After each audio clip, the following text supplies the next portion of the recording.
Hello friends, আসসালামু আলাইকুম। Welcome back to my channel. আশা করি ভালো আছেন। চলে এসেছে কুরবানির ঈদ। কুরবানির ঈদের আমরা মুসলমানরা সবাই গরুর বা খাসির মাংস খাবো, সেই সাথে খাবো মগজ ভুনাও। শুধু গরুর মাংসই না, গরুর মগজ ভুনাও খেতে ভীষণ সুস্বাদু।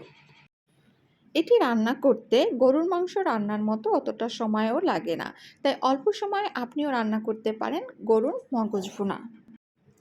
এক রেসিপিতে দুইয়ের মগজ ভুনা করতে পারবেন, অর্থাৎ গরু ও খাসির মগজ ভুনা করতে একই নিয়ম মেনে চলতে হবে। আসুন তবে ঝটপট শিখে নেই গরুর মগজ ভুনা রেসিপিটি। চুলার ওপর একটি প্যান বসিয়ে তাতে দিলাম পরিমাণ মতো সয়াবিন তেল। এরপর এতে দিলাম 2টি তেজপাতা। তেজপাতা কিছুক্ষণ ভেজে নিয়ে দিলাম 1 কাপ পেঁয়াজ কুচি।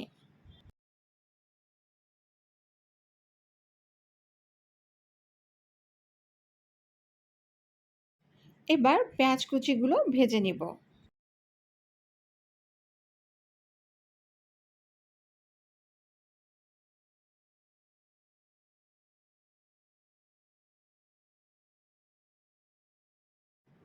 পেঁয়াজ যখন নরম হয়ে আসবে তখন দিলাম হাফ টেবিল চামচ আদা বাটা ও হাফ টেবিল চামচ রসুন বাটা। এখন আদা রসুনের কাঁচা গন্ধ না যাওয়া পর্যন্ত ভেজে নিব।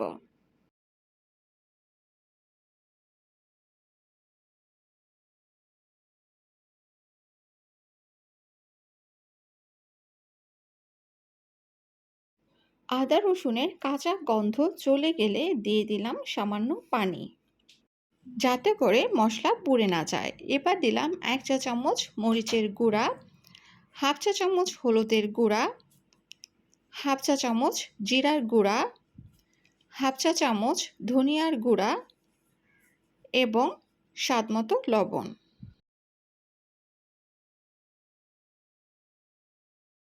এবার সবকিছু ভালো করে কষিয়ে নিব।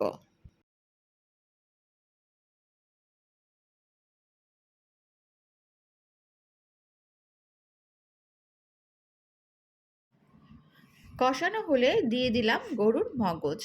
মগজগুলো ঠান্ডা পানিতে ভালো করে ধুয়ে নিতে হবে। মগজ থেকে ভালো করে লাল রঙের রগগুলো ও পর্দা যতটা সম্ভব ফেলে দিতে হবে। ভিডিওটি বড় হবে বিধায় মগজ পরিষ্কার করার নিয়মটি আমি দেখাইনি, তবে কেউ যদি মগজ পরিষ্কার করার নিয়মটি দেখতে চান, গরম পানিতে কিভাবে মগজ পরিষ্কার করে তার একটি ভিডিও আমি আমার চ্যানেলে আপলোড করেছি। সেই ভিডিওটি আমি এই ভিডিওটি ডেসক্রিপশন বক্সে দিয়ে দিলাম, আপনার প্রয়োজনে দেখে নিতে পারেন। তবে গরম পানি দিয়ে মগজ পরিষ্কার করার থেকে ঠান্ডা পানিতে মগজ পরিষ্কার করা আমার কাছে সহজ মনে হয়। যেই বাটিতে মগজগুলো ছিল সেই বাটিটিও সামান্য পানি দিয়ে ধুয়ে ওই পানিটাও দিয়ে দিলাম। দিয়ে দিলাম 5টি কাঁচামরিচ এবং গরম মশলা দিলাম 1 চা চামচ।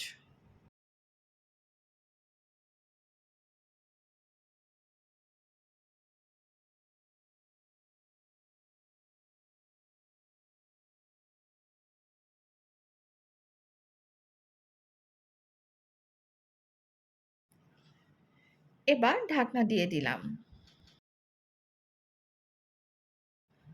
ফিরে আসলাম 7 থেকে 8 মিনিট পর। মগজের যে অংশগুলো একটু বড় বড় আছে সেগুলো চামচের সাহায্যে ভেঙে দিলাম।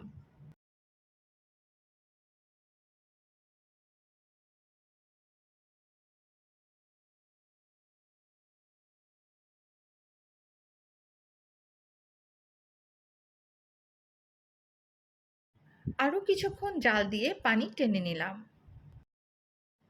এভাবে নেড়ে দিয়েই মগজ ঝুরঝুরা করে ফেলা যায়, তবে ঝুরঝুরা করতে না চাইলে সাবধানে নেড়ে দিলে ভেঙে যাবে না। মগজ সিদ্ধ হয়ে গেলে তেল উপরে উঠে এলে নামিয়ে ফেলুন। এবার মগজ রেডি টু সার্ভ। এবার আপনাদের পরিবেশন করে দেখালাম। তাহলে দেখলেন তো আজকের মগজ ভুনার রেসিপিটি। খুব সহজ করে দেখালাম, ভালো লাগলে লাইক দিবেন, পারলে শেয়ার করবেন। এবার কুরবানির ঈদে আমার রেসিপিটি রান্না করে দেখবেন, আশা করি ভালো লাগবে। এতক্ষণ সাথে থাকার জন্য ধন্যবাদ। আমার পরবর্তী ভিডিওটি দেখার আমন্ত্রণ জানিয়ে আজকের মতো এখানেই বিদায় নিচ্ছি। সবাই ভালো থাকবেন, সুস্থ থাকবেন। আল্লাহ হাফেজ।